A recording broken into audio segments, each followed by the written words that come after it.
بسم اللہ الرحمن الرحیم۔ السلام علیکم۔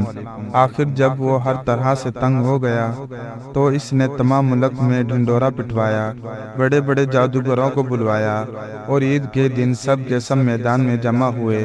اب ایک فرعون تھا، اس کے درباری شاہی فوجی اور اس کی قوم، اور دوسری طرف غریب بیکس حضرت موسیٰ علیہ السلام اور ہارون تھے۔ اللہ کے سوا اور مدد دینے والا نہ تھا۔ جادوگروں نے نظر بندی کر کے اپنی رسیاں اور لاٹھیاں ڈال دیں اور دیکھنے والوں کو ایسا معلوم ہوا کہ وہ سب دوڑ رہے ہیں۔ حضرت موسیٰ علیہ السلام پہلے تو ڈر گئے، مگر اللہ تعالیٰ نے کہا تو نہ ڈر، تیری ہی فتح ہوگی۔ تیرے دہنے ہاتھ میں جو لاٹھی ہے اسے ڈال دے کہ وہ ان سب کو نگل جائے گی۔ جو کچھ انہوں نے بنایا ہے یہ صرف جادو ہے، جہاں اللہ کا حکم آ جائے وہاں جادو کام نہیں کر سکتا۔ اب جو انہوں نے اپنی لاٹھی ڈالی تو وہ اژدہا بن کر سب کو نگل گیا۔ جادوگروں نے جو دیکھا تو وہ موسیٰ علیہ السلام کے سامنے سجدے میں گر پڑے اور کہا کہ ہم موسیٰ علیہ السلام اور ہارون علیہ السلام کے رب پر ایمان لے آئے۔ فرعون نے غصہ میں آ کر کہا تم نے اس کو مان لیا ہے، ابھی میں نے حکم نہیں دیا تھا، وہی تمہارا بڑا ہے جس نے تم کو جادو سکھایا ہے۔ تم سب نے مل کر یہ شرارت کی ہے، تم سب کے ہاتھ اور پاؤں کاٹ ڈالوں گا اور پھر سب کو سولی پر چڑھا دوں گا۔ مگر ان جادوگروں پر دھمکی کا کچھ اثر نہ ہوا۔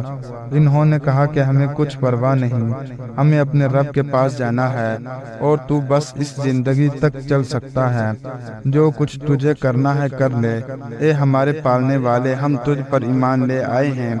جب ہم پر مصیبتیں آئیں تو ہمیں صبر دینا اور دنیا سے مسلمان ہی اٹھانا۔ فرعون نے ان جادوگروں کو جو مسلمان ہو گئے تھے سولی پر چڑھا دیا اور ان کے ہاتھ پیر کٹوا دیے۔ اتنی تکلیفوں کے ہوتے ہوئے بھی وہ ایمان پر قائم رہے۔ اس واقعہ کے بعد بھی فرعون کی قوم اللہ تعالیٰ پر ایمان نہیں لائی اور اپنے غرور پر رہی۔ اللہ تعالیٰ بڑا مہربان ہے، وہ بار بار اپنے بندوں کو سیدھی راہ دکھاتا ہے۔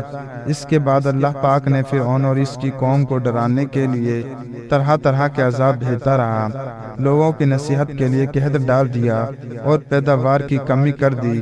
مگر جب کبھی ان پر کوئی آفت آتی تو یہی کہتے کہ موسیٰ علیہ السلام اور ان کے ساتھیوں کی نحوست ہے۔ پھر اور زیادہ سمجھانے کے لیے ان پر ٹڈیاں، جوئیں، مینڈک اور خون کی نشانیاں بھیجیں۔ مگر جب کبھی ان پر کوئی عذاب آتا تو حضرت موسیٰ علیہ السلام سے کہتے کہ آپ ہمارے لیے دعا کریں، اگر عذاب ٹل گیا تو ہم ضرور مسلمان ہو جائیں گے۔ مگر ان کی حالت یہ تھی کہ ادھر عذاب ٹلا اور ادھر وہ اپنے اقرار سے پھر گئے۔ جب ان کی حد ہو گئی تو اللہ کے حکم سے حضرت موسیٰ علیہ السلام اپنی تمام قوم کو لے کر وہاں سے راتوں رات نکل گئے۔ فرعون نے بان کا پیچھا کیا اور صبح ہوتے ہی ان کو سمندر کے قریب پکڑ لیا۔ موسیٰ علیہ السلام کے ساتھی چلائے کہ ہم پکڑے گئے۔ آپ نے فرمایا ہرگز نہیں، میرے ساتھ میرا رب ہے، وہ مجھے راستہ بتا دے گا۔